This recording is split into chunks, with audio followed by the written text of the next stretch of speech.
Então, né, esse aí vai falar um pouco sobre... É da Wikipedia mesmo, mas falando um pouco lá de Stanford, né?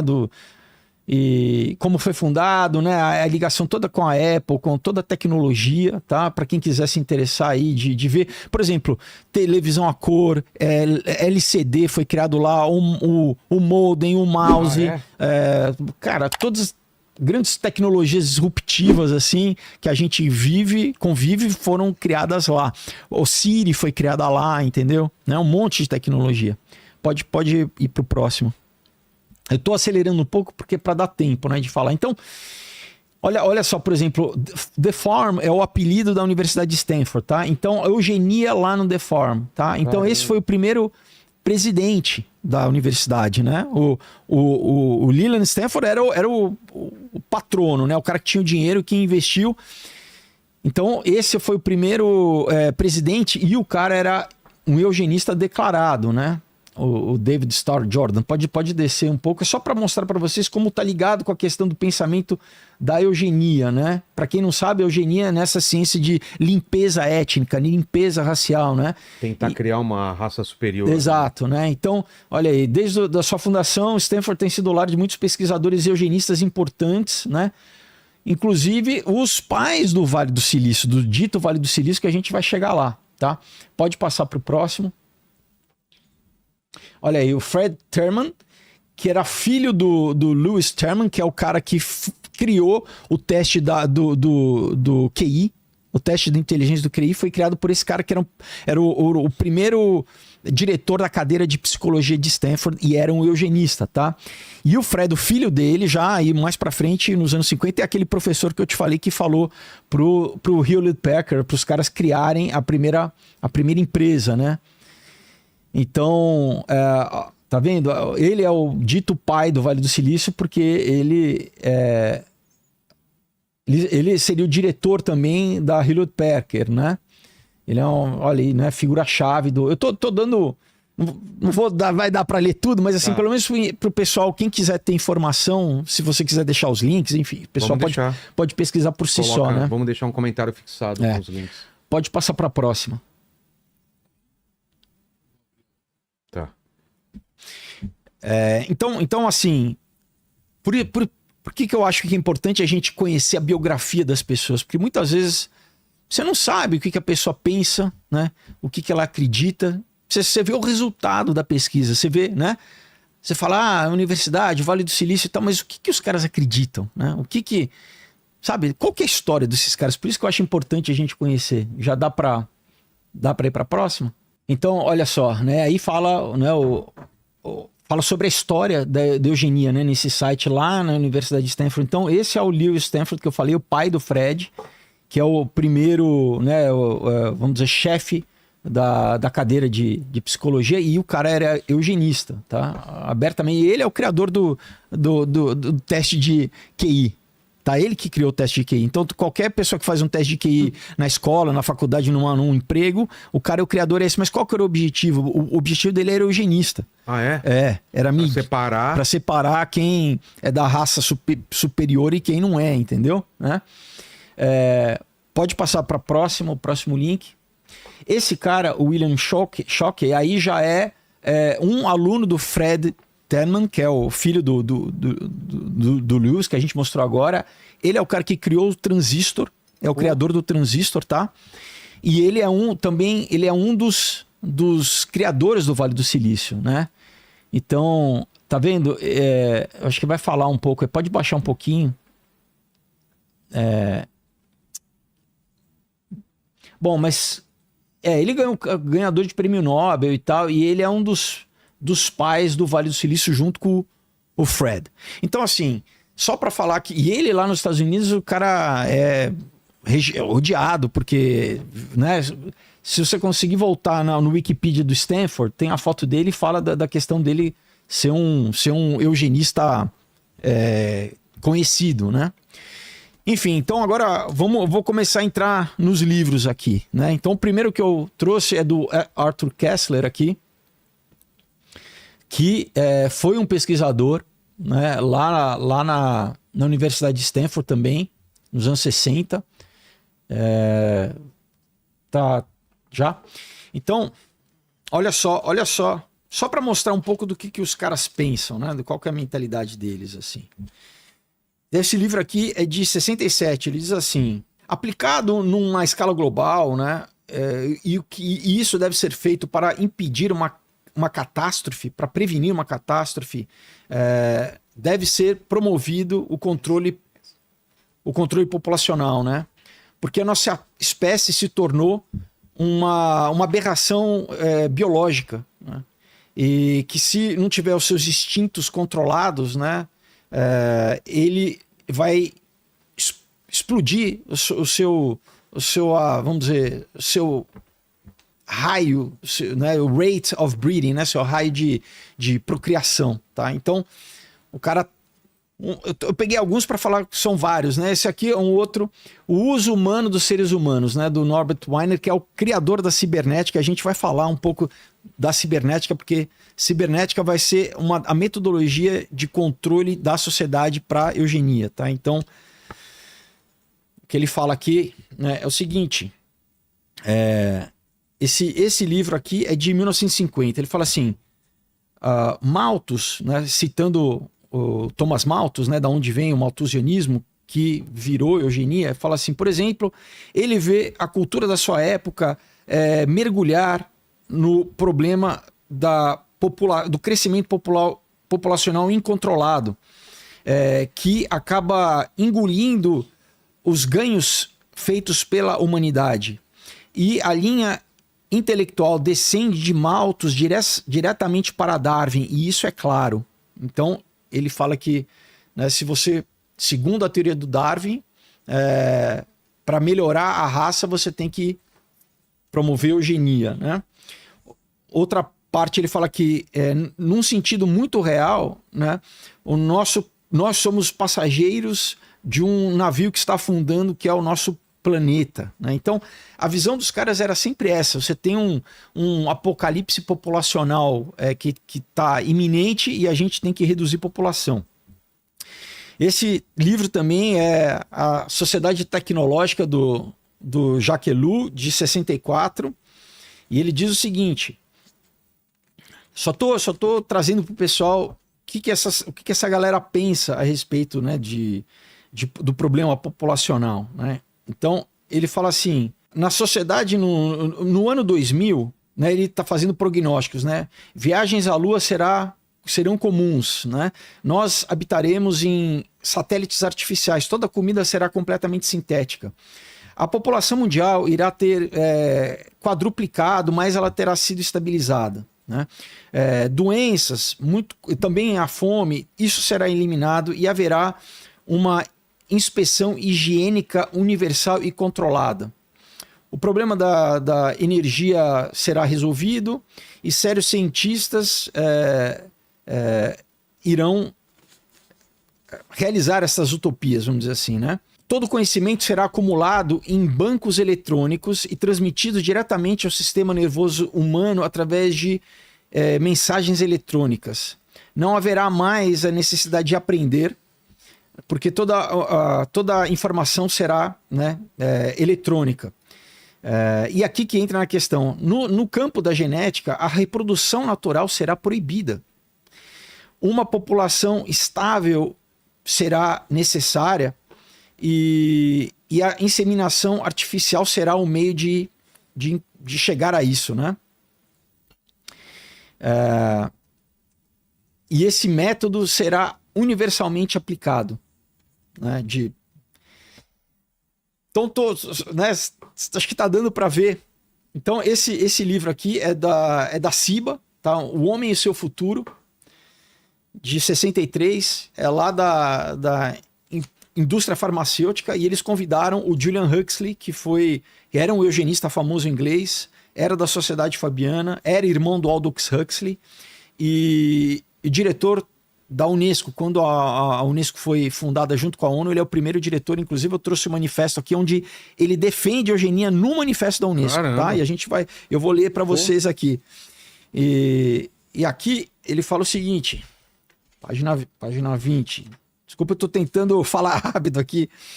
Então ele fala, se nós falharmos para controlar a nossa população, nós iremos destruir o nosso habitat e a nossa cultura. Está muito claro, ele fala que como a própria ciência, a evolução humana, ela deve ser corrigida pelo processo cibernético. E você fala, cara, esse é um livro editado pela indústria farmacêutica, pela empresa que faz, né, vacina, remédio, tá? Esse livro aqui, Millennium, de 81, são várias vamos dizer, editoriais, né? Vários artigos escritos por pessoas renomadas aí em vários campos, mas todos com essa mentalidade, né, alinhada com os globalistas, né? Então, aqui na parte onde eles... Tem vários tópicos, né? Então, na parte onde fala sobre a inteligência humana, quem escreveu foi o Jonas Salk, que é o cara que criou a vacina da poliomielite para Sandoz, tá? Esse cara é um psicopata também, tem os livros dele, tem um livro dele chamado A Sobrevivência do Mais Esperto. Então, falando em cima do que o Darwin falava, sobrevivência do mais, né, apto, ele fala a sobrevivência do mais esperto. Então, ele fala o seguinte, a maior ameaça à nossa espécie é atribuída ao aumento da população humana. Então, você fala, peraí, como que o cientista que criou a vacina da polio, você não criou para salvar as pessoas? Como que você está falando que a maior ameaça da humanidade é o próprio ser humano? Então, de novo, eu estou pegando várias fontes assim para reforçar essa questão. Outro livro do Bertrand Russell, né? Talvez o pessoal pode ter estudado ele na escola, que é conhecido como matemático, mas ele era um socialista fabiano, era um eugenista também. E olha o que ele diz, né? Livro de 67. Ele diz o seguinte: creio que é dever de todos os que são capazes de encarar os fatos, abrir os olhos para a realidade e proclamar que a oposição ao controle da natalidade, se for bem sucedida, lançará a humanidade na miséria e na degradação mais profunda e espantosa, e isso dentro de uns 50 anos. Tá? Ele fala, se uma peste negra se alastrasse por todo o mundo uma vez a cada geração, os sobreviventes poderiam procriar livremente, sem perigo de superpovoar o mundo, superpovoar. Olha o que o cara fala. Existem 3 processos de levar a segurança a uma sociedade que queira ser estável no que se refere à população. O primeiro é o controle da natalidade. O segundo é o infanticídio ou guerras realmente destrutivas. E o terceiro é a miséria geral, com exceção de uma minoria poderosa. Você está vendo a mentalidade dos caras? Fala assim, então como que a gente controla? Ou é guerra, ou é fome, ou a gente tem que criar métodos anticoncepcionais, né? E ele fala que assim, desses 3 processos, só o controle da natalidade evita a crueldade extrema e a infelicidade para a maioria dos seres humanos. Entretanto, enquanto não houver um único governo global... Caramba... Aqui ele fala mundial, desculpa. Um único governo mundial, haverá disputas pelo poder entre diferentes nações. E à medida que o aumento da população trouxer a ameaça da fome, o poder nacional tornar-se-á cada vez mais, obviamente, o único meio de evitar a inanição. Haverá, portanto, blocos em que as nações famintas se unirão contra as nações que se alimentam bem, e essa é a explicação da vitória do comunismo na China. Essas considerações provam que uma sociedade científica mundial não pode ser estável a menos que haja um governo mundial. Então, além disso, eles usam esse argumento para promover um governo global, né? Todos também são globalistas.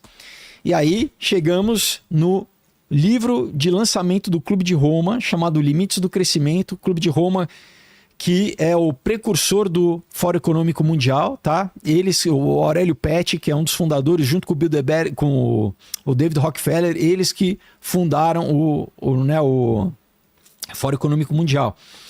Esse livro aqui é de 74, né? E tem as coisas que eles dizem aqui são assustadoras, né?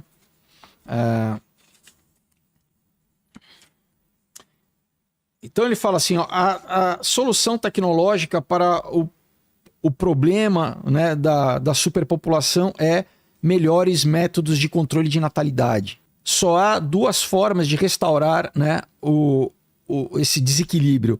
o crescimento populacional será diminuído ou o nível de mortalidade deve crescer novamente. Todos os limites naturais para o crescimento populacional devem ser aumentados para aumentar a taxa de mortalidade. Nenhuma sociedade quer deliberadamente aumentar o raio de morte. Então, eles falam assim, a solução é reduzir o nascimento, né? Outro livro deles aqui, que veio em seguida do Limite do Crescimento, de 74, né, que chama A Humanidade num Ponto de Virada, né? Só para... Logo no prólogo, olha o que eles dizem, né? Ele fala assim, olha, a humanidade é um câncer. Nossa. Tá? Então, assim, de novo, né? Tô martelando um pouco nesse tema. Esse aqui é o manifesto da Unesco, tá? De quando foi criado, lá em 48, né? Desculpa, 47. E o Julian Huxley, que era... Primeiro que ele foi presidente da Associação Britânica Eugênica, e os caras escolhem ele para ser o primeiro presidente da Unesco, né? E o que o cara fala aqui, né? Página 38, ele fala assim, ó: portanto, é essencial que a eugenia seja trazida dentro dos limites da ciência, porque, como indicado, né, se isso não acontecer num futuro remoto, o problema, né, da qualidade média humana será urgente. Ele fala, nós temos que melhorar a qualidade média humana. E isso só pode ser conquistado aplicando as descobertas feitas pela verdadeira ciência eugênica, tá? Faço questão aqui de mostrar. Então, pessoal, isso tá no manual da Unesco, né? Aqui. Esse aqui é o livro lá da agenda né, lá em 94, quando teve lá no Rio, né? Lembra quando teve? Sim. Esse aqui é o manual deles, tá? E olha o que eles estavam defendendo lá. Página 21, aqui, olha. O crescimento da população mundial e a produção combinada,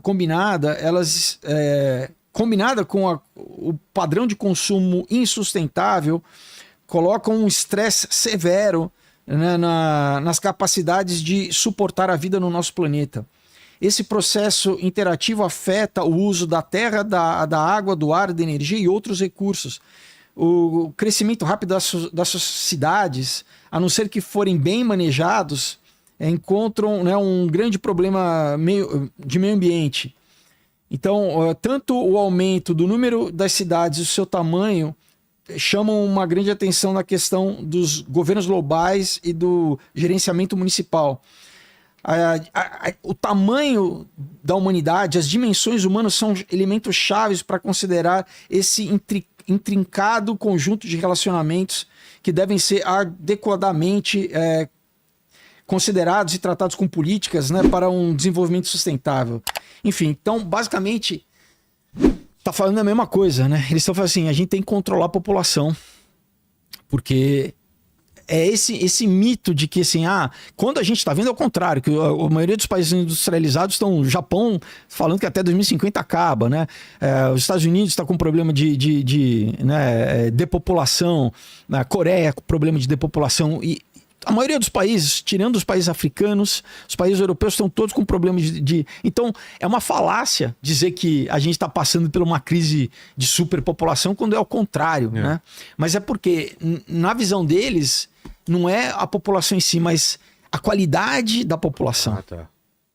Né? Como ele fala aqui, a gente tem que melhorar a qualidade, como ele falou no manual da Unesco, a gente tem que melhorar a qualidade do cidadão médio, entendeu? Né? E esse livro aqui, A Conspiração Aberta, do H.G. Wells, que era um socialista fabiano. O que é a Sociedade Fabiana? é um grupo, um think tank inglês, né, socialista, que basicamente influenciou desde a escola de Frankfurt, influenciou o pensamento da Stanford, porque o Aldous Huxley foi para a Califórnia, né? Muitos estudaram as teorias que eles tinham desenvolvido de controle social. E no livro ele fala que é uma conspiração aberta, tá? O título é isso, conspiração aberta, né? Ele fala o seguinte, né? O H.G. Wells, né?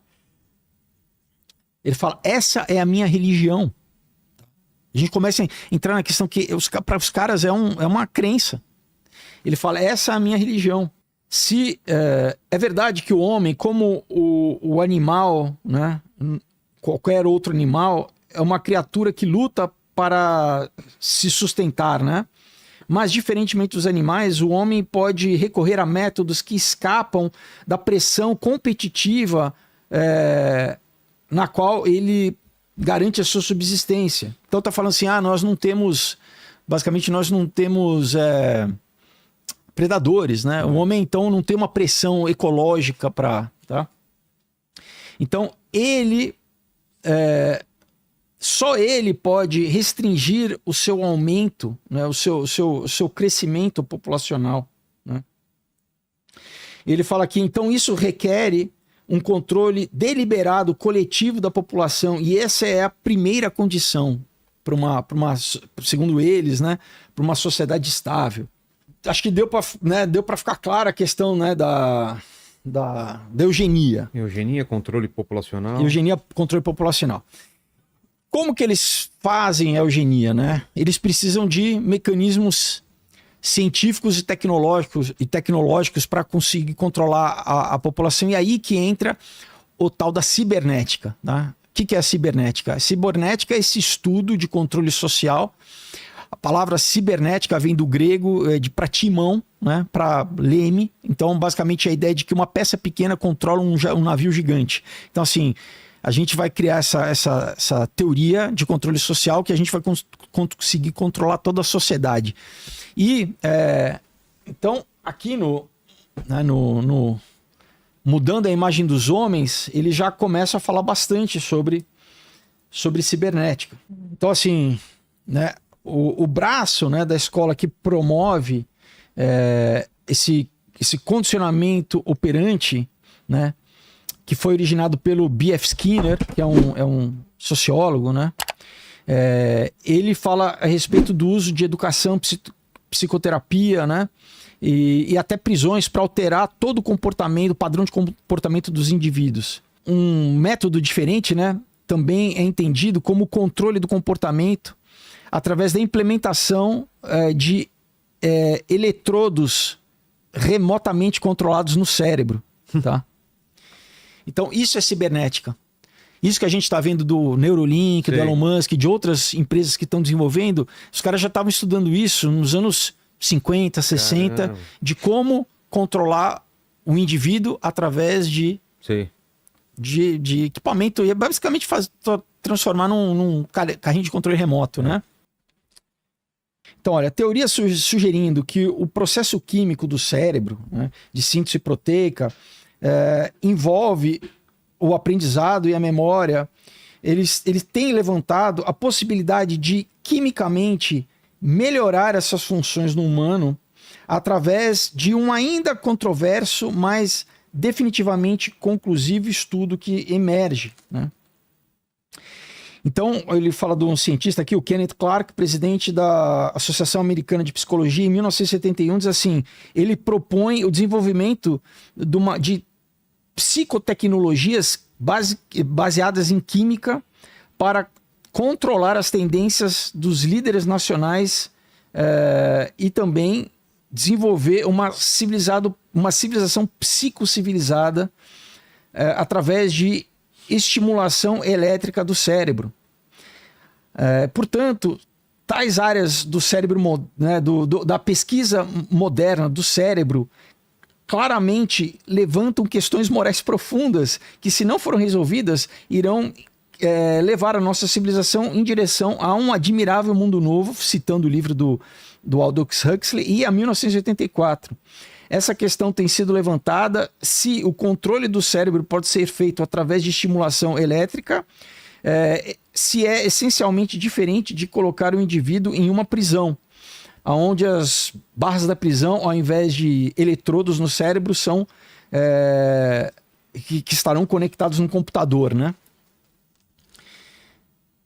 Então isso é cibernética, né? É usar literalmente a tecnologia para controlar escravizar, controlar o comportamento humano e tirar qualquer livre-arbítrio, né? Qualquer capacidade de escolha, né?